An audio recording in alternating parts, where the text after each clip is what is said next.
भारत माता की इंकलाब इंकलाब वंदे वंदे। आज इतनी भारी संख्या में आए हुए सभी भाइयों बहनों, माताओं, बुजुर्गों, बच्चों, आप सब लोगों को मेरा हाथ जोड़ के नमस्कार, सबको मेरा प्रणाम। सबसे पहले आप सब लोगों को बहुत बहुत बधाई। आपकी 45 कॉलोनियों में एक साथ सीवर डलने का काम शुरू हो रहा है और 16 कॉलोनियों में एक साथ गलियां और नालियां बनने का काम शुरू हो रहा है। मैं आपसे पूछना चाहता हूं, हमारे से पहले 15 साल तक शीला दीक्षित जी की सरकार थी। उन्होंने 15 साल में इतने काम नहीं कराएंगे जितने 4 साल के अंदर आपके सारी गलियां नालियां सीवर का काम शुरू हो रहा है। आपको ये जान के ताज्जुब होगा, अभी इस टाइम सारी दिल्ली की कच्ची कॉलोनियों में 10,000 सड़कें, गलियां, नालियां बनने का काम एक साथ चल रहा है पूरी दिल्ली के अंदर। इतने बड़े स्तर पे दिल्ली में अभी विकास का काम चल रहा है। अभी तक दिल्ली में जब भी विकास की बात किया करते थे ना, तो वही इंडिया गेट के आसपास का इलाका जो है, उन लोगों को वही दिल्ली नजर आता है। कच्ची कॉलोनियों की किसी को सुध नहीं थी, झुग्गी झोपड़ी की किसी को सुध नहीं थी। असली दिल्ली कच्ची कॉलोनियों में रहती है। पहली बार कोई सरकार आई है जो कच्ची कॉलोनियों में रहने वालों की सुध ले रही है। अब एक एक कच्ची कॉलोनी की एक एक गली हम लोग खुद बनवा रहे हैं, खड़े होकर बनवा रहे हैं। हम एक एक गली, एक एक कच्ची कॉलोनी की सीवर डलवा रहे हैं। मैंने 4 चीजें, हर कच्ची कॉलोनी में 4 चीजों का बजट पास कर दिया पूरी दिल्ली में। सीवर, पानी, सड़क और नाली, ये चारों चीजें सारी दिल्ली की सारी कच्ची कॉलोनियों में बन रही है। दोस्तों, मेरे को बड़ा दुख होता है, 70 साल हो गए आजादी के, 70 साल में आज हमारी दिल्ली की ये हालत है। कच्ची कॉलोनियों में सड़कों का नामो निशान नहीं है। बारिश आ जाए तो लोगों को नरक बन जाता है वहां पे रहना। पहली बार एक साथ दिल्ली के अंदर इतना विकास हो रहा है। मैं सोच रहा था 70 साल हमारे से पहले बीजेपी और कांग्रेस की सरकारें थी, उन्होंने क्यों नहीं किया? उन्होंने अपना घर भरने के सिवा कुछ नहीं किया भाई साहब। 70 साल के अंदर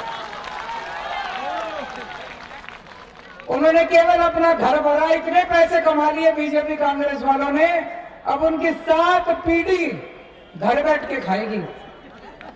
4 साल पहले आपने ईमानदार सरकार चुनी थी। ये जितना काम चल रहा है ना, ये केजरीवाल की वजह से नहीं हो रहा। 4 साल पहले आपने अपने वोट की कीमत समझी थी। 4 साल पहले आपने बीजेपी और कांग्रेस को लात मार के ईमानदार पार्टी को वोट दिया था। आज आपके वोट की वजह से पूरी दिल्ली में इतना विकास हो रहा है।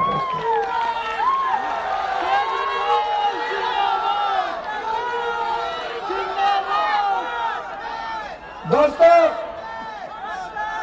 अभी कुछ दिन पहले पुलवामा में हमारे 41 जवान शहीद हो गए। पूरे देश की आत्मा रो पड़ी थी। बहुत तकलीफ हुई थी सबको, मेरे को भी बहुत तकलीफ हुई थी। आप सब लोग भी बड़े दुखी थे। पूरे देश में गुस्सा था कि इसका बदला लिया जाना चाहिए। हमारे सैनिकों को, उनकी हिम्मत कैसे हुई हमारे सैनिकों को मारने की। कल सवेरे 3:30 बजे हमारे देश की वायुसेना ने पाकिस्तान के अंदर घुस के बम फोड़ के आए। उनके पाकिस्तान में आए,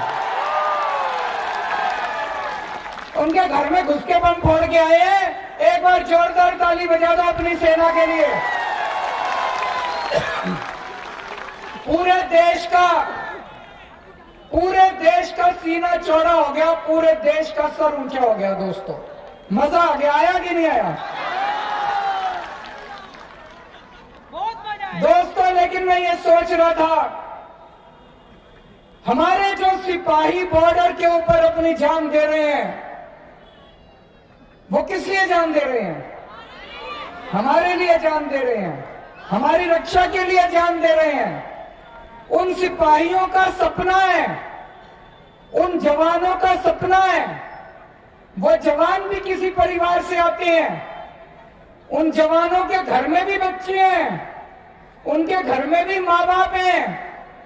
उन जवानों का सपना है, वो अपनी जान क्यों देते हैं? वो जान देते हैं कि देश के अंदर गरीब से गरीब आदमी को शिक्षा मिलनी चाहिए। मिलनी चाहिए कि नहीं मिलनी चाहिए? उन जवानों का सपना है कि चाहे कोई आदमी कितना भी गरीब क्यों ना हो, उसको अच्छा अस्पताल के अंदर इलाज मिलना चाहिए। उन जवानों का सपना है देश के अंदर अच्छी सड़कें बननी चाहिए, सस्ती बिजली मिलनी चाहिए, 24 घंटे बिजली मिलनी चाहिए। ऐसे देश के लिए वो लोग अपनी जान देते हैं कि ऐसा देश बनेगा। 70 साल पहले हमारा देश आजाद हुआ था। चंद्रशेखर आजाद, सुभाष चंद्र बोस, अशफाकुल्ला खान, भगत सिंह, सुखदेव, राजगुरु, इन सब लोगों ने किस लिए जान दी थी अपनी? इसलिए जान दो थोड़ी नहीं थी कि अंग्रेज चले जाएंगे और ये सारे बीजेपी कांग्रेस वाले आ जाएंगे और देश को लूटना चालू कर देंगे। इसलिए जान थोड़ी दी थी। उन्होंने जान इसलिए दी थी कि गरीबों का अच्छा स्कूल होगा, अच्छा अस्पताल होगा, भारत दुनिया का नंबर 1 देश बनेगा। दोस्तों, आज पूरे देश में एक ही सरकार है, दिल्ली की सरकार है, आम आदमी पार्टी की सरकार है, आपकी सरकार है, पूरे देश में जो आज सरकारी स्कूलों को अच्छा कर रही है। कर रही है कि नहीं कर रही? जिन जिन लोगों को लगता है सरकारी स्कूल अच्छे हो रहे हैं, दिल्ली सरकार के हाथ खड़ा करो जरा। पूरे देश में अकेली सरकार है जो शहीदों के सपने पूरे कर रही है, सरकारी स्कूल अच्छे कर रही है। 4 साल से प्राइवेट स्कूलों को फीस नहीं बढ़ाने दी। आज दिल्ली के सरकारी अस्पताल इतने अच्छे कर दिए, सरकारी अस्पतालों में सारा इलाज मुफ्त कर दिया। भगवान ना करे कल आपके घर में कोई बीमार हो जाए, लेकिन अगर कोई बीमार हो जाए चिंता मत करना पैसे की। आपकी सरकार है, 10 लाख रुपए भी खर्च आएगा, सारा पैसा दिल्ली सरकार देगी।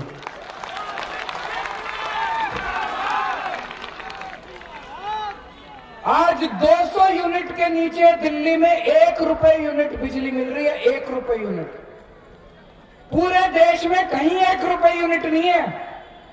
देश तो छोड़ो, पूरी दुनिया में 1 रुपए यूनिट बिजली कहीं नहीं मिल रही दोस्तों।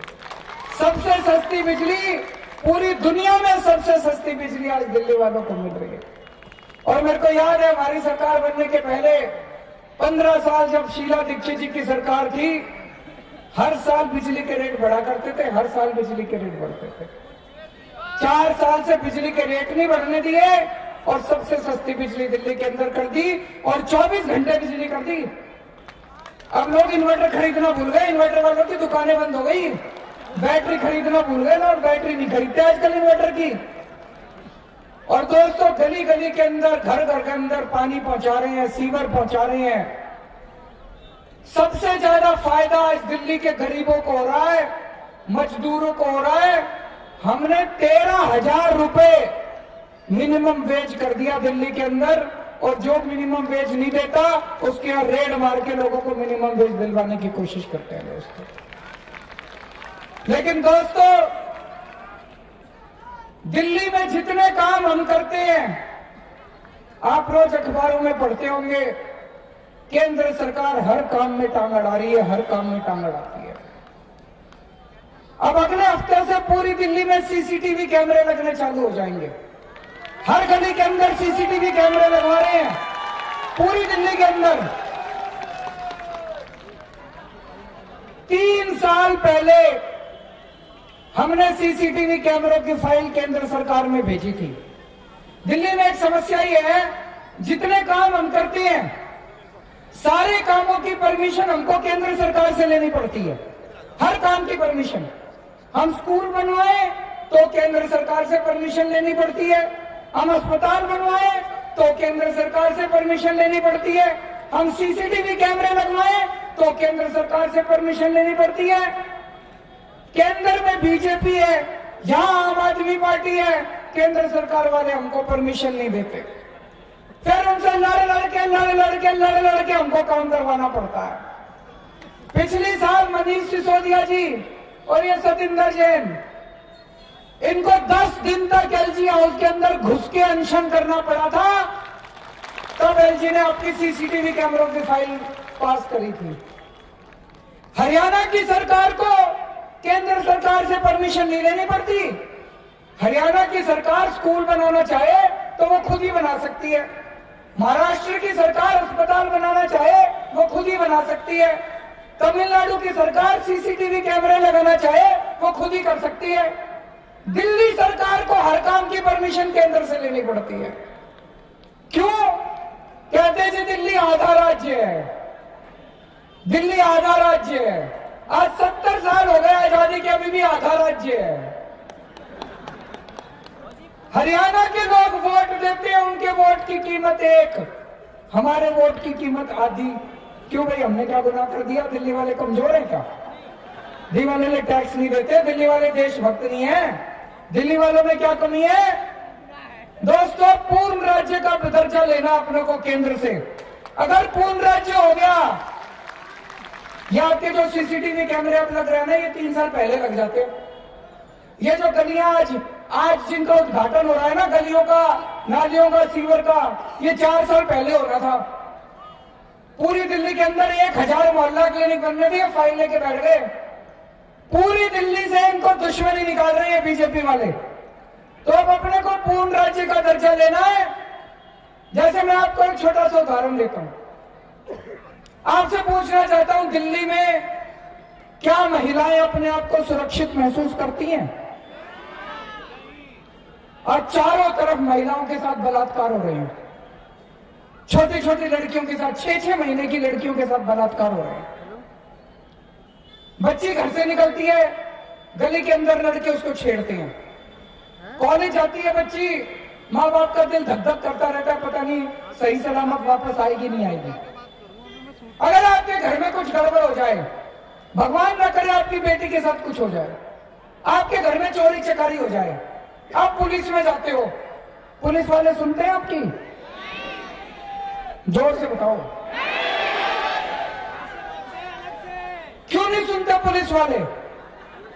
फिर आप अपने विधायक के पास जाते हो, विधायक बेचारा कुछ नहीं कर सकता, आपने तो विधायक को चुन के भेजा था।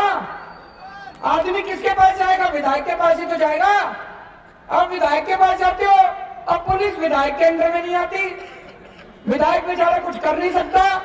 आप अपने मुख्यमंत्री के पास आते हो, मुख्यमंत्री कुछ कर नहीं सकता, पुलिस उसके अंडर में नहीं आती। तो पुलिस किसके अंडर में आती है? प्रधानमंत्री के अंडर में आती है। पुलिस प्रधानमंत्री के अंडर में आती है। अब आपके घर में कुछ गड़बड़ हो जाए तो प्रधानमंत्री से तो कोई नहीं मिल सकता भाई साहब, कोई नहीं मिल सकता, मैं ही नहीं मिल सकता। 4 साल से टाइम मांग रहा हूं मैं प्रधानमंत्री से मिलने का, मेरे कोई टाइम नहीं देते। आम आदमी तो क्या मिलेगा? अब हमारे घर में चोरी हो जाए, चकारी हो जाए, डाका डल जाए, हमारी मोटरसाइकिल चोरी हो जाए, हमारी लड़की के साथ भगवान न करे गलत काम हो जाए, हम प्रधानमंत्री से मिलने जाएंगे क्या? इसीलिए पुलिस निरंकुश हो गया, वो किसी की नहीं सुनती। दोस्तों, पूर्ण राज्य बनेगा दिल्ली, पुलिस को आपकी सुननी पड़ेगी। अगर पुलिस आपकी नहीं सुनेगी, आपका काम नहीं करेगी, आपकी कंप्लेन नहीं लिखेगी, अगर चोर को नहीं पकड़ेगी, बलात्कारी को सजा नहीं देगी, जो लड़के आपकी लड़कियों को छेड़ते हैं उनको अगर पुलिस नहीं पकड़ेगी, आप विधायक के पास आ जाना, ये एसएचओ की ट्रांसफर करा देगा फिर विधायक। पुलिस को जनता की सुननी पे होना चाहिए, नहीं होना चाहिए ऐसे?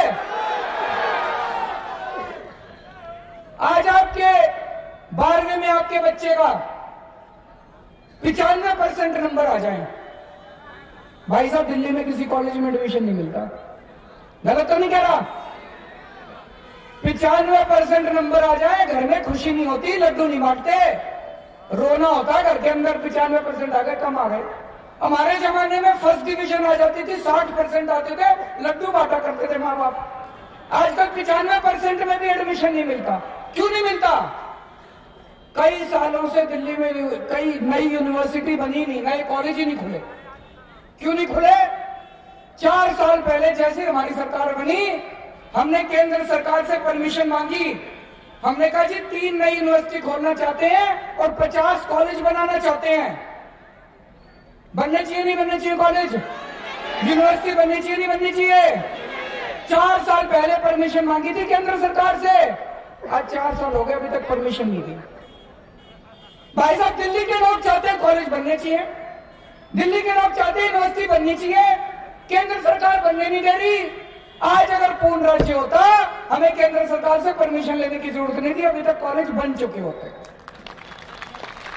जिस दिन पूर्ण राज्य बनेगा, 2 साल के अंदर इतने कॉलेज खोल देंगे, फर्स्ट डिवीजन वाले को भी अच्छे कॉलेज में एडमिशन मिलेगा दिल्ली के अंदर। दोस्तों, यहां जितने लोग खड़े हैं, किस किस का अपना घर है? किराए वाले नहीं, अपना घर किस किस का? और किराए पे कौन कौन है? अपना घर चाहिए नहीं चाहिए? सबको होना चाहिए नहीं होना चाहिए अपना घर? सबको अपना घर मिल सकता है।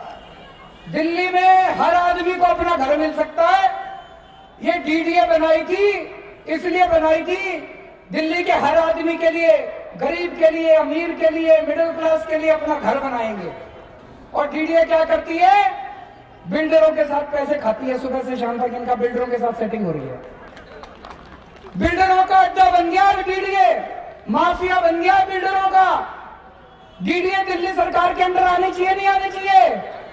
डीडीए दिल्ली के लोगों के अंदर में आनी चाहिए नहीं आनी चाहिए? जिस दिन दिल्ली पूर्ण राज्य बन गया, 10 साल के अंदर दिल्ली के हर परिवार को हम एक घर दे देंगे। दोस्तों, कुछ लोगों को लग रहा होगा केजरीवाल क्यों कह रहे हैं चुनाव आ रहे हैं। पिछले चुनाव के पहले मैं आपके पास आया था, मैं गली गली में घूमा था, मैंने कहा था बिजली के रेट आधे कर दूंगा। ये सारे मीडिया वाले और सारे कांग्रेस बीजेपी वाले मेरा मजाक उड़ाते थे, कहते थे केजरीवाल झूठ बोल रहा है, झूठ बोल के वोट मांगेगा। ये सारे कहा करते थे बिजली सस्ती नहीं हो सकती, करके दिखाई नहीं दिखाई? बिजली सस्ती कर दी नहीं करी?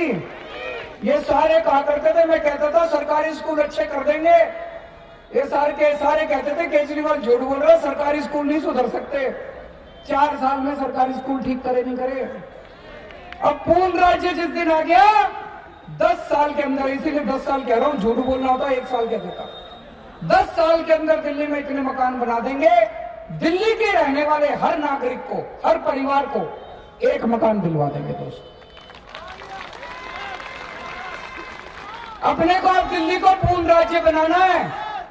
जैसे हरियाणा पूर्ण राज्य है, पंजाब पूर्ण राज्य है, महाराष्ट्र पूर्ण राज्य है, तमिलनाडु, सारा देश पूर्ण राज्य बन गया। एक दिल्ली बच गई। दिल्ली वालों से बताओ क्या दुश्मनी थी इनकी? बनाना नहीं बनाना पूर्ण राज्य? दोस्तों, पूर्ण राज्य बनाने की लड़ाई है। मेरे को परसों से 1 तारीख से मैंने तय किया था कि मैं अनिश्चितकालीन उपवास के ऊपर बैठूंगा दिल्ली के लोगों को संगठित करने के लिए।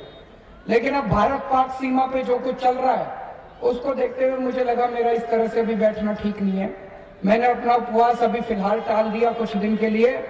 लेकिन दोस्तों, ये जो चुनाव आ रहे हैं लोकसभा के, इन चुनावों में 7 सीटों पे आम आदमी पार्टी को जिता देना। 7 एमपी आम आदमी पार्टी के दे देना। जैसे 70 में से 67 सीट गई थी, ऐसे ही 7 के 7 एमपी जिता देना। आज आपको यकीन दिला के जा रहा हूं, 7 एमपी हमारे आ गए। 2 साल के अंदर पूर्ण राज्य इनके गर्दन से निकाल के ले लेंगे, हलक से निकाल के ले लेंगे।